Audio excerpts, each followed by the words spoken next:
I was just thinking about how,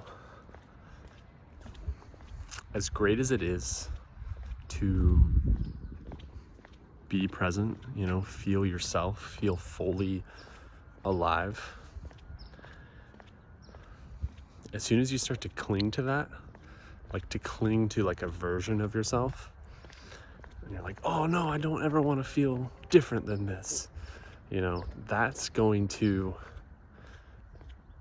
inevitably make that happen again, because by clinging to it, by clinging to a version of yourself, to an ideal, your ego's coming back in. You're no longer in that state of just complete ease and allowance with what is. You're no longer just going with the flow of what is in front of you right now, what your reality is right now. You're clinging on to something. You're in your head again. So the practice shouldn't be, or the mindset shouldn't be, you gotta hold on to this version of yourself, this way of being. It's more of just a practice of allowing what is, allowing this moment to be in all of its messiness, if it is messy, and in all of its beauty, if it's beautiful, And if you have found that you're clinging on, that you're in your head, you're in your ego,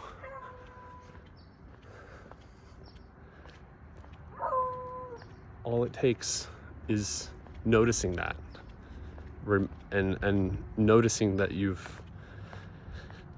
back in your head, you're back in your ego, you're in resistance,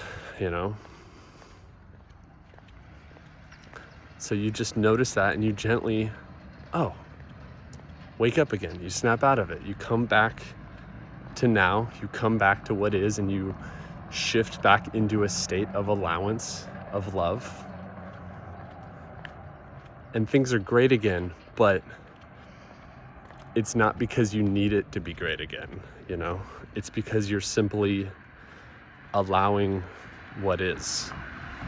You're simply realigning yourself with what is, and naturally from there, your experience gets better, But you're not clinging to the idea that your experience has to be good, It's simply just a noticing, a seeing that, I've gotten off track, or I've gotten up in my head again, And in that seeing, naturally, you come back into that state of flow and ease,